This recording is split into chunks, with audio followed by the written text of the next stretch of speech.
Hi everyone, welcome back to my channel. I'm Stace and today is my reading wrap up for November. I only read 3 books, but you know, that's 3 books, and I got to my Goodreads target and I'm already still 5 books ahead anyway. So yeah, so the first book I read and finished quite early on in November. It's a book that I've wanted to read for a while. I finally got around to it because it was quite a short book.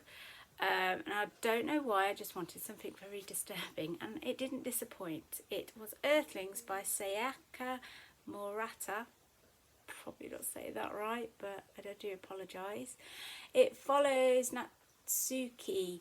She, from a very early age as a child, believes that she is an alien, and so does her cousin. Every year the family gets together, and she has a very close relationship with her cousin, because the story starts off when she is little. And one day they make a pact that they kind of got themselves married. They end up having sex together, their own cousins, first line cousins. So yeah, it's very disturbing, and as time goes on they're not allowed to see each other. She grows up and gets married into an asexual marriage, where she's just married to her husband. They don't, you know, consummate the marriage or do anything else but live together, just so Natsuki can live a quiet life. But as time goes on, her grandparents die. She goes back to her parents, find out weird stuff that happened obviously in the past, and her sister's always like the favourite child, I suppose.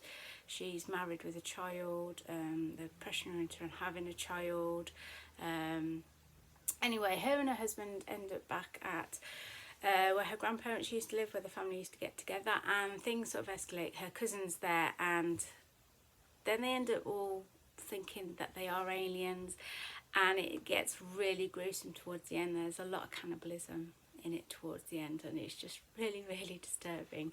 I don't want to say too much because my little mouth literally was through like the entire time of this book. So if you want something kind of disturbing, jaw-dropping, please read this. It was definitely a 5-star read for me, and I just absolutely loved it, even though it was like, but it was just jaw-dropping, the things that this writer wrote about.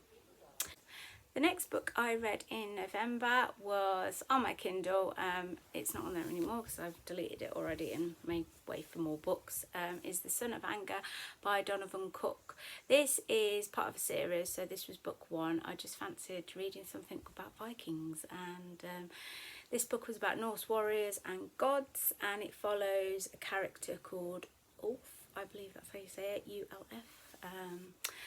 He lives with his aunt and uncle on a farm, and one day this guy comes to the farm and basically kills his uncle, badly beats up Ulf, and rapes and kills, well, you don't really, you get the gist of what happened to the children and his aunt.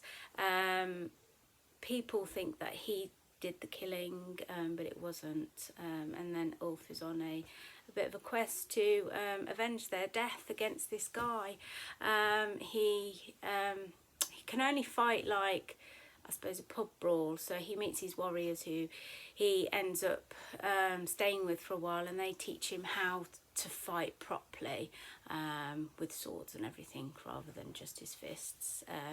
So he's ready for this avenge of his death, of his family's death.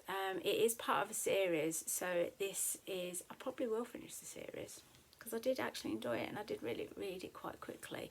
But if you know me, I'm quite terrible at finishing series in the last few years. But yeah, The Son of Anger I really enjoyed. It was about you know, toughening yourself up. But Ulf's father's sword was stolen, so that's why he also needs to get that back from his family's murderer. So as I said, it's a part of a series. This was like the opening in the series. of how it all started. So yeah, I quite like that. I'll only give it a 4-star because there are bits in it where I was like a bit bored, but I did keep slogging on with the book, and I really enjoyed it. And the last book I read in November is Dune by Kerry Corp and Laurie Langton. Now this is a it's a juvenile fiction, but I suppose young adults fiction about love and romance. Now I'm not really a love and romance person, but it's about time travel. Well, I thought it was about time travel, but it's not. It's into a sort of fantasy land. The main character is Veronica.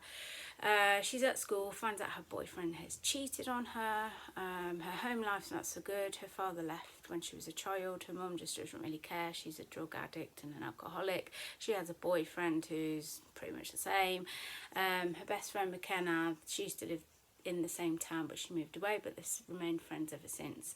And McKenna is going to Scotland for the summer, and she asks Veronica if she wants to go too.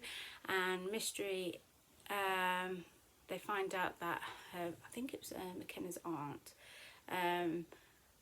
actually went across the Bridge of Dune and ended up in another world, basically.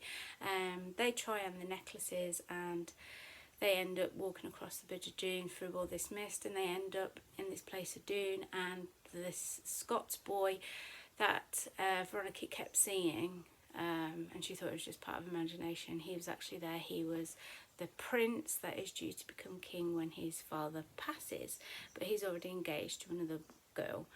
But he ends up falling in love with Veronica, and when he does become, he's, I suppose, like coronation, the lead up to it, when his father dies, he has to write down who he wants to become his wife and queen, and Veronica just thinks, nah, it's going to be, obviously, I think her name was Sophia, it's going to be her, but obviously, but also, oh, I missed the big part, the most important part, where they actually fought the Dunes people, Dunitons, I think they're called in it.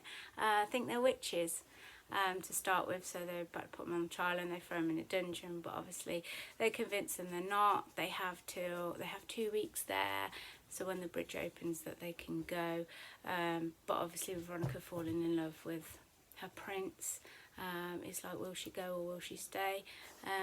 Veronica actually ends up staying and becoming queen.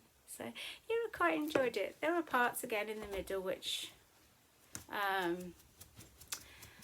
don't know whether it's the mood and the tiredness. Sometimes I think, oh, this is dragging out, but no, I really did enjoy it. I'd give it 4.5 stars because there's a bit of romanticy, and I'm getting there with my romance sort of thing. But yeah, it's a nice easy read. So yeah, definitely 4.5 stars. And this seems like a very quick wrap up today. Excuse the dog's bum. But this month, yeah, it's just a quick one, jumping on, just quickly talking about 3 books that I've read this month. But my favourite one, my book of the month, has got to be Earthlings.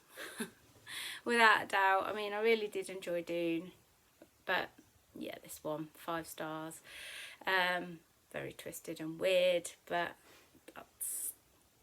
I went in with high expectations for it, and I wasn't disappointed. So yeah, that's my book of the month. So yeah, very quick video, well, about 6 minutes, and that's my November wrap up. And I can't believe I've only got 1 wrap up left of this year, for 2024. I nearly said 2025 then for some reason, but yeah. So yeah, I will see you again for another video soon. Probably going to start making them a bit more Christmassy because today's the 1st of December. So yeah, I'll see you again for another video next time. Bye!